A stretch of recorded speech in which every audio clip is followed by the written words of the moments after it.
All right, today I have an incredible businessman, business owner, leader. And so welcome to the show, Dave.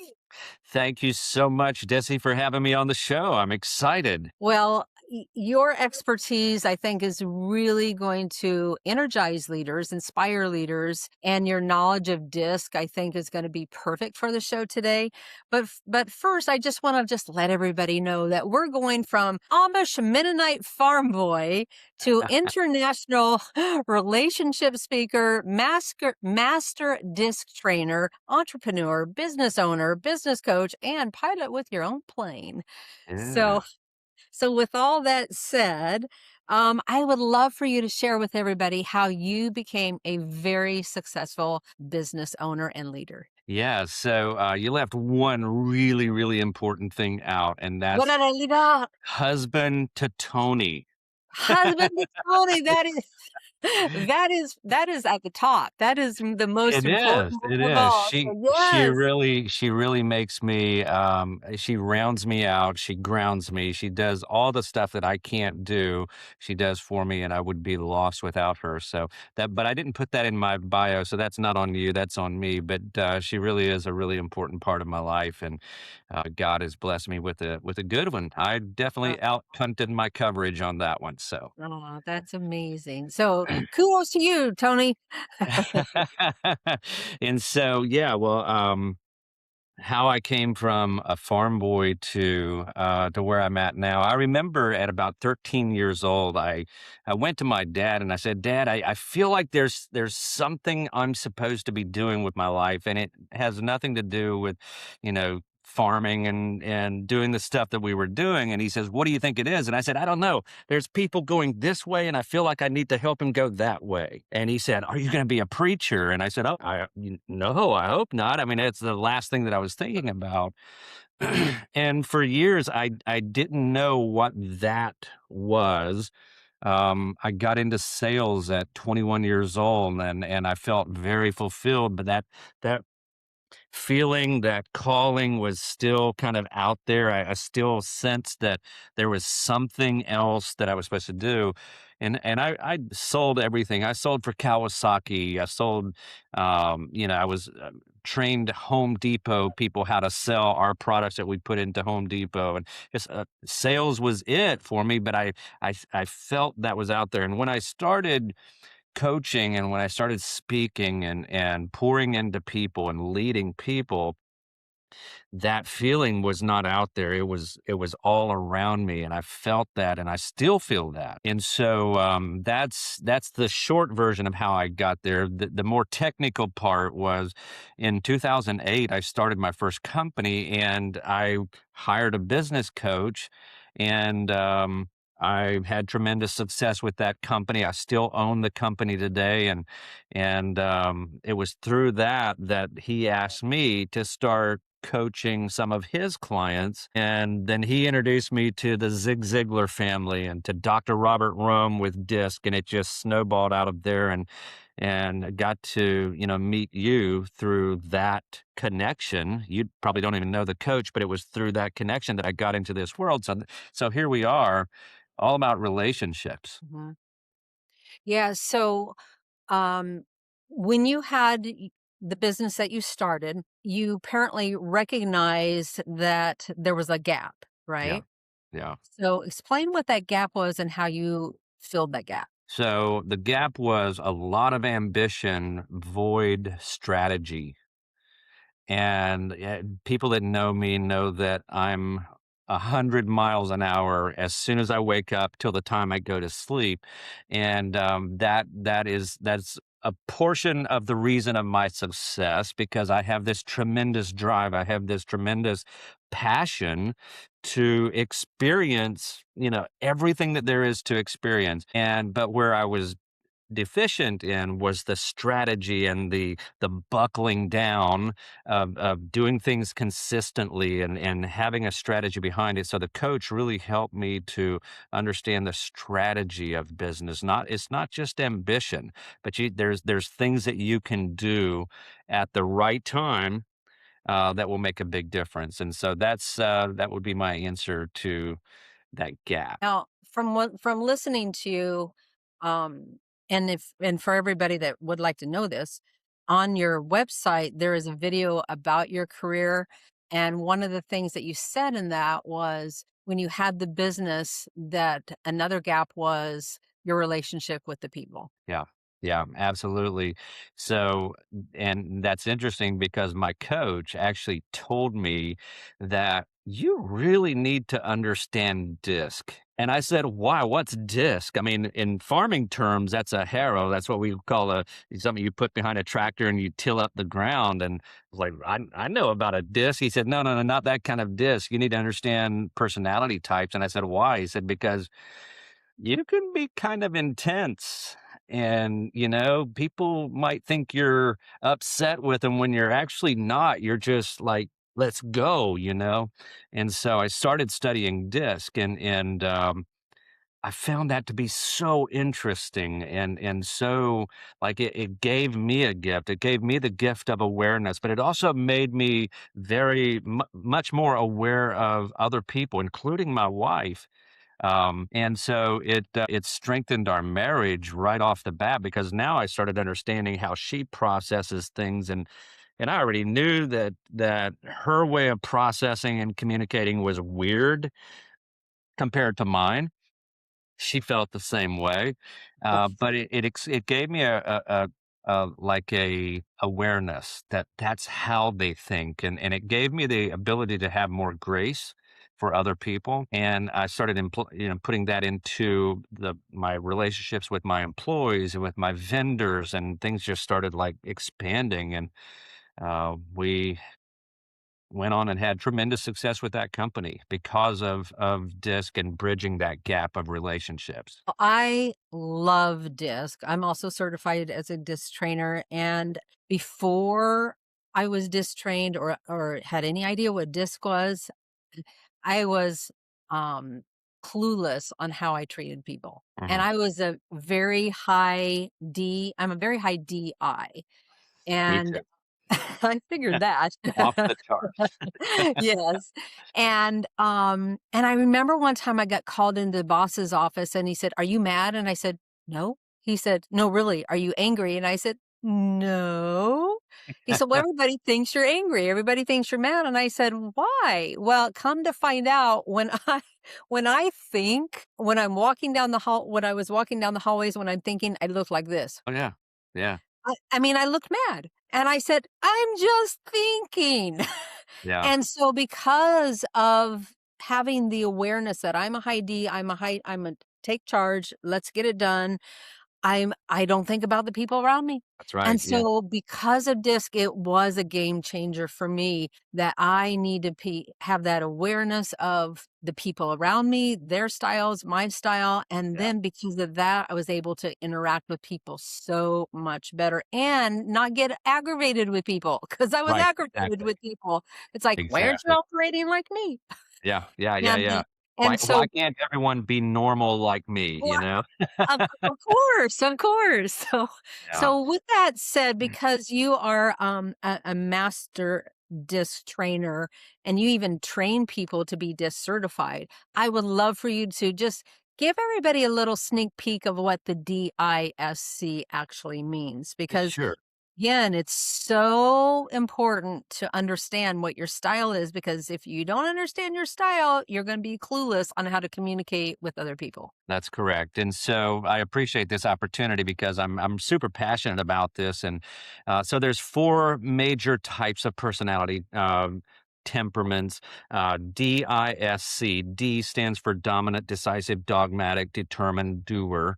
I want you to think of Donald Trump. We're not going to talk politics. We're going to talk personality. Donald Trump is a high D. He loves to see big things happen quickly and a high D typically doesn't focus as much on perfection as they do speed. The I type is a very inspiring, inducing, impressionable, interested in people, somewhat illogical because, I mean, being logical is not fun, and fun is a major, major driver for the I type. So think of Dolly Parton. It's all about the dress. It's all about the glitter glitter, it's the theme parks, the show, the fun, and they bring the excitement to an organization, and they bring the fresh, new, crazy ideas. And so then you have the S type, which is my personal favorite because it's one of my lowest ones that I have. And by the way, every human being has a unique blend of all four. So you're not just a D, I, S, or a C. You have some of all. And so the S is very supportive, steady, stable, sweet, shy. They make weird sounds like, oh, they're empathetic and caring. Mother Teresa would be a good example of a high C type or a S type personality. And then the final one is a C type, a very cautious, calculating, competent, critical thinking, cognitive, careful. Um, and these are your doctors, your lawyers, your engineers, your architects. These people, they live from their brain instead of not as much from their heart. The S's and I's live from their heart, and the C's live from their brains, and the D's kind of live from their muscles. It's a kind of a word picture that I want people to think about. And so you are a blend of all four of those, and the DISC assessment tells you what level of and how much of each one you have. And it also will let you know how you process and why you process thoughts the way that you do. And I'm a high DI. That means I'm a dominant, inspiring person. I'm not a nice guy. You know, I'm an exciting guy, but like there are people that actually care when they hear that somebody else is sick.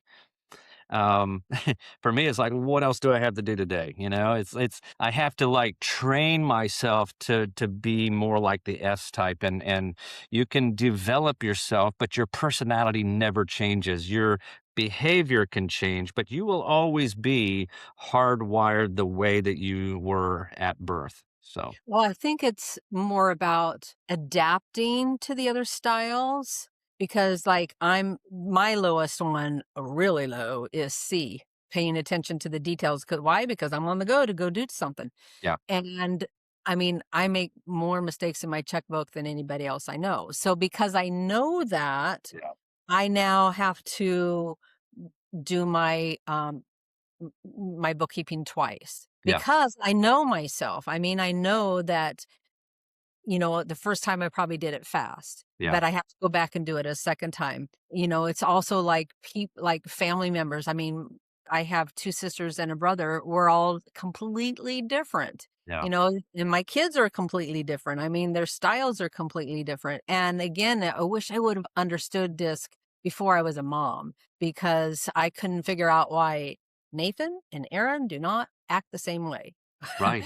Yeah. And and so but it helps you where your spouse is concerned, it helps you where your children are concerned, if you work as a teacher, where your students are concerned, even if you work in a hospital, why this patient's acting the way, why are they asking Right. me 100 questions and this one's just crying? Right. So, I just highly recommend that people learn about this because it will really help you in life, on your job, Yeah. all the time. Yeah, that's very true. And I said earlier that DISC gives you a big gift, and that gift is called awareness. And awareness is the only mechanism that allows a person to change. Like, I can't change your personality. I can't even change my wife's personality. I can influence her to behave differently, but it doesn't change who she is as a person, as a personality. Awareness is the only mechanism that triggers the ability for a person to change him or herself. And so adapting is that's how I close out every one of my talks. I talk about adapting happens up here. You're not like me. I'm not like you. You have a different processor inside of you. You may process slower than I do or faster than I do, definitely different. And so that happens here. And then adapting and then relating happens out of your heart because I care about you and your success. It would be wrong, cruel, and inconsiderate of me to let's just pretend that you, Desi, are a high S. Okay. Let's just pretend that. I know Okay. you're not, you're a high DI. But Yeah. let's pretend that you're a high S and I'm a high D. And let's say that I continually communicate to you in the workplace in a high D type fashion, where Oh, it's like very dictatorial. It has this look on my face that they were talking about. Are you mad? You know? And you're a high S. Do you think that your attitude at work is going to go higher or lower if I continually just bombard you with my personality language when that is not your language? it's gonna go downhill. It's gonna go downhill. So therefore, a lot of times when people leave a company, we say, "Oh, yeah, they decided to leave." No, maybe you actually helped them decide to leave because you don't have that gift of awareness. And that's why I think every leader should understand DISC. Every leader should be the one in the front row of every DISC class because everything, like as John Maxwell says, rises and falls on leadership. And so DISC, I believe, is one of the greatest leadership tools that there is out there. And it's also greatest sales tool. It's the greatest relationship tool because it gives you that gift, awareness of yourself and awareness of other people. I love that. I love DISC. All right, so let me ask you some questions as a Sure. leader. In one word, what does it mean to be an energized leader? One word. Um, MVP. MVP. Yeah. All right. Mission, vision, and purpose.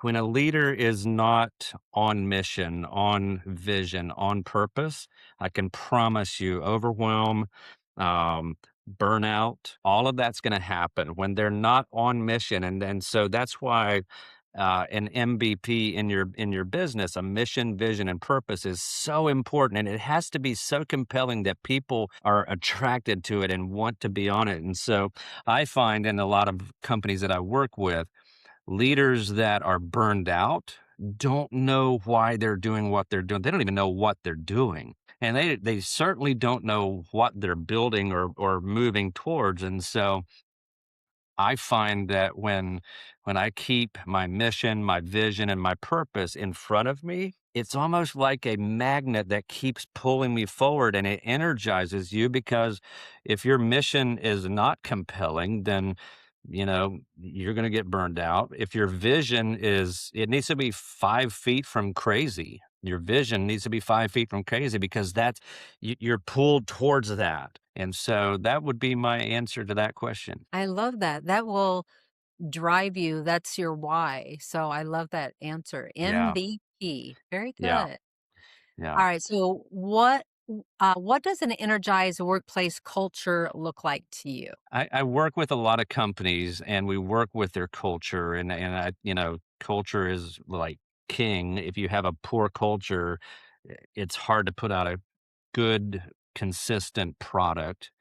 And so in energized work, I would have to say it's the same thing. The people in the company have to know what the mission, the vision, and purpose is, what it is that we do. And that statement or that feeling that you get when you understand this is what we do. This is Yes. where we're going. That's the vision, and this is why we do what we do. If that is missing, it's not going to be an energized culture.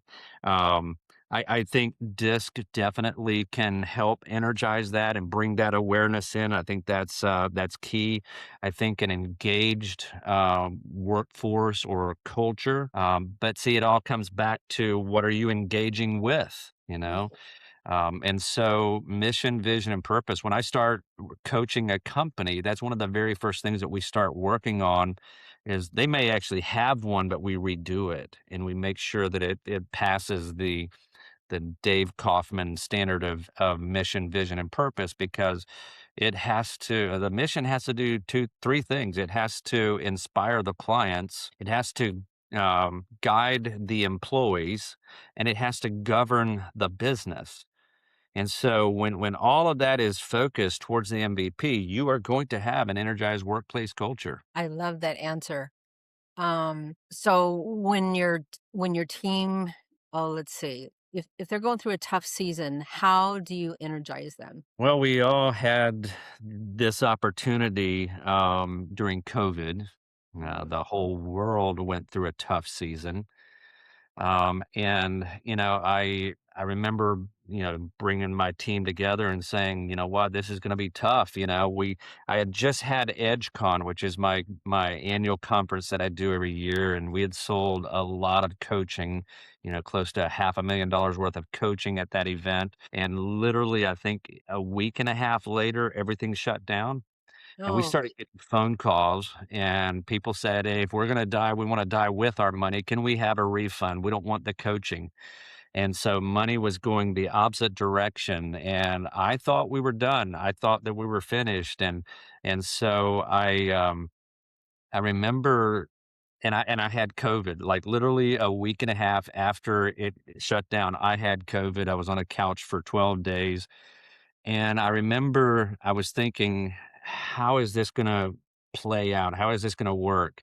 And so I think during difficult times, I think leaders start talking more intentionally, and they should be calm. I think calmness is one of the things that we need to look at when things are tough, but confident and authenticity. I found this to be true that when I'm in a leadership position, I tend to think that I have to have all the answers and I have to have the direction and I have to have all of this.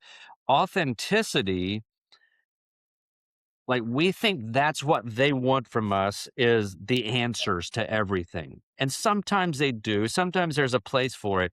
But I'm going to tell you, authenticity at a crucial time is one of the most powerful things that a leader can do. And I remember one time when I was dating, this was not my wife, it was somebody else, but I was going through a hard time and I was like, I don't want to talk to her about this because she's going to think that I'm not a strong leader and I want her to think I have the answers. And I finally just shared it, and her response to that like really blew me away. I was thinking she was going to kind of run away from that and distance herself from the man that doesn't have it all together. And when I was very authentic and said, I don't know the answer. I don't know what to do, but I do know that if we work together, we can solve some major problems and we can be the answer for a lot of other people. And that level of authenticity and that, I guess it's humbleness, not having the answer but a belief that there is an answer, that we can take it. I think that's pretty crucial for a leader to have that in his or her back pocket, and I call that authenticity. It's authenticity is gives off the highest frequency that any human emotion, much stronger than love or hate, like 3 times as strong. The emotion that your body gives off when you're authentic is much stronger than love or hate. well, I think it shows people that number 1, you're human. It shows people that you can trust me because I'm being honest with you. Yeah, So I do think that's an amazing answer. I love that. yeah, yeah. If you could give Dave any or every leader in the world, one piece of advice to keep their spark alive, what would it be? Leadership is not positional, it's relational. When we as leaders get that confused, when we lead from a positional standpoint, you do this because I'm the one that's sitting in the ivory tower and telling you what to do. Yeah, you can get a lot of stuff accomplished like that, but you will activate their muscles, you will activate their action part, but you're missing the strongest muscle of all, and that's their heart. A leader has to engage their heart into the process, and you do that by being a relational leader, somebody that has a relationship, that understands what they're going through and really cares about their life, not just the outcome of the project or the company. But, this is, I'll give you a live story. In the first company, it was a cleaning service. We still own a residential high end cleaning company. And I remember, well, back up. in that industry, the turnover rate industry wide was 200% in 6 months, standard industry rate. So when I got into this business, that's why I hired a coach. I got to figure this out. We started helping our technicians set goals for their life. I remember one time I walked into the office and we had about 40 employees and and we would have a daily staff meeting with a word of the day. And I said, I'm not going to do a word of the day. I just want to tell you how sorry I am. And they said, about what? And I said, I've been incredibly selfish. And I said, y'all know my goals. They're written here on the wall. You can see the numbers. You can see what we're trying to build here. It occurred to me this morning that I don't know what you want. And I said, I want you, and I gave him a piece of paper and it says, be, do, have. What do you want to be, do, and have within the next 5 years? I said, you probably don't even know right now, but in a week, I want that filled out with something that you want to be or become, something that you want to do, and something that you want to have. And I want to help you get it. And they looked at me like, what? You'll help? Yeah, I'm not going to pay for it, but I'm going to do everything I can to keep you on track so that you and we started helping them set goals towards that. And I have a file. I'm no longer involved in that company, but I have a file of letters from employees that have written me letters or notes saying thank you for helping me, buy a cabin in North Carolina. Thank you for helping me buy a horse. Thank you for helping me do this. And so when it's relational, you activate not only their muscles, but you activate their heart, that's the beginning of everything. And Mhm. so don't be positional, be relational. Mhm. Well, what you're really doing is valuing them, showing them that you value them, you care about them, and that's what people want. They want to be seen, heard, and valued. So, yeah, I love that story. That's Yeah. amazing. Yeah. Well, we're going to end with a fun question. Okay, let's And go. the fun question is, Dave, in the last, or let me back up. Is there a favorite movie, book, or gadget that you've seen or purchased in the last couple months? Okay, so it's not a book, it's not a movie, and I wouldn't say it's really a gadget, but this is my therapy. Okay, so what I'm about to tell you, you might pull my man card, but I absolutely love two things: orchids and bonsai. That is cool. My husband's a huge bonsai fan. Yeah, I have about 70 bonsai in my garden. I have about 30 or 40 different types of orchids. And bonsai is my latest. I mean, I'm 2.5 years into it, but I bought some collections and I'm starting stuff and it's great for me because bonsai requires patience. It requires a lot of vision, and I'm the type that wants it right now. And so, it's teaching me patience, but that right there would be my gadget. That's the thing that, I do after work, before work, and, I just love working out in my garden. That's really cool. Now I have to ask you because my husband kills all his bonsais. So Oh, okay. what's your best advice on keeping a bonsai alive? Well, okay, so you gotta know the species, like conifers, pines, and things like that, you don't have to water near as often as you would like a maple. And so they're either dying from one or two things, probably not enough water or too much water. And depending on the soil and, I would have to look at it to see, but that's why most bonsais die is because of too much water or not enough water. Gotcha. I will relay that to him. Yeah, yeah. All right. Well, Dave, tell everybody how they can reach you, or if they would like to be certified as a disc trainer, how that works. Yeah, actually, I'm in August 20th and 21st. I'm hosting a disc certification right here at my office. There's a conference room. We're going to have 10 people, and I have room for about three more people. Well, And great. so, August 20th and 21st. And you can go to my website, davekaufmanspeaks.com, and check out upcoming events. And I'd love to connect with you on social media, LinkedIn, all the stuff. I'm there. All right. Well, I'll make sure all those links, especially the link to that training, is all in the show notes. So, Dave, Yes. you've been an amazing, amazing guest. So, thank you so much for taking time to be on the show. Thank you so much, Desi. I really appreciate it. You're very welcome.